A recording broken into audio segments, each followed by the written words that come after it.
ঢাকা বিশ্ববিদ্যালয়ের যেই লেগেসি, যেটা নিয়ে আসলে আমাদের এত গর্ব, বা ঢাকা বিশ্ববিদ্যালয় নিয়ে যেই গৌরব, ঢাকা বিশ্ববিদ্যালয় বাংলাদেশের রাষ্ট্রের জন্মের সাথে সম্পর্কিত ছিল, ভাষা আন্দোলন সব প্রত্যেকটা আন্দোলনের সাথে সম্পৃক্ত ছিল। এই জনস্বার্থের যে আন্দোলনগুলো, এগুলোতে কিন্তু ডাকসুর একটা ব্যাপক পরিমাণে ভূমিকা ছিল।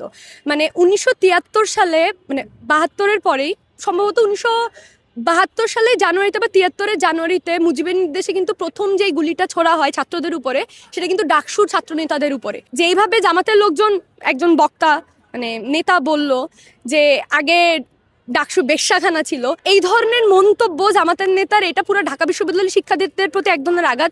সেটা নিয়ে কিন্তু ডাকসুর কোনো অফিসিয়াল বক্তব্য নাই। এখন ডাকসু তো আসলে একটা নির্দিষ্ট দলের পক্ষে হয়ে যে তাদের এজেন্ডার জন্য দাঁড় হয়েছে। দেখা গেছে যে ডাকসু নির্বাচন হওয়ার পরে বিগত এই 4 মাসের মধ্যে 1 মাস বিশ্ববিদ্যালয় ক্যাম্পাস বন্ধ ছিল।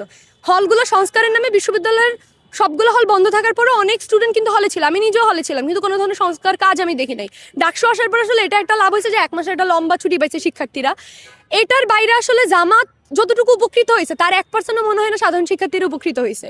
এই নির্বাচনের জন্য জামায়াত এত পরিমাণে টাকা ঢালছে, সেটার ফল তারা পাইতেছে যখন এই যে বিভিন্ন এই সর্বমিত্র চাকমা থেকে ধরে নির্দলীয় নিরপেক্ষ সর্বমিত্র চাকমা, তারপরে এই যে বিভিন্ন হল সংসদে যাদেরকে জিতে আনা হয়েছে বা সেন্ট্রালে যারা জিতছে, এরা সবাই বিভিন্ন জায়গায় গিয়ে হচ্ছে জামাতের পক্ষে প্রচারণা করতেছে।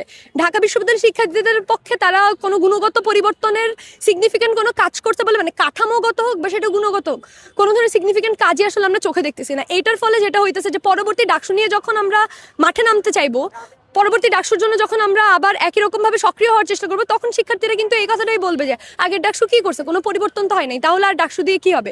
ডাকসুর যে কার্যকারিতা, যেটা জনসম্মুখে আসার কথা, বা ধরেন ভেনিজুয়েলায় যে ঘটনাটা হইলো, বা এই যে চট্টগ্রাম বন্দর ইজারা দিল, এইগুলো নিয়ে কিন্তু ডাকসুর কোনো ধরনের বক্তব্য নাই। তারা একটা নির্দিষ্ট রাজনৈতিক দলের একটা মানে প্রচারণার একটা কমিটি হয়ে গেছে, তারা ওই নির্বাচনী প্রচারণার মধ্যে আছে। আমাদের ডাকসুর ভিপিকে আসলে ক্যাম্পাসে যতদিন দেখা গেছে তার চেয়ে বেশি দেখা গেছে যে বিভিন্ন টেলিভিশনে সে জামাতের পক্ষে বক্তব্য দিচ্ছে, বিভিন্ন এই যে তাদের যে মাতৃ সংগঠন, সে প্যারেন্ট সংগঠন হয়ে বিভিন্ন জায়গায় বক্তব্য দিচ্ছে। ক্যাম্পাসে নিয়ে আসলে তাদের কোনো চিন্তা বা কোনো সুগঠিত কার্যক্রম আমরা চোখে পড়ে নাই।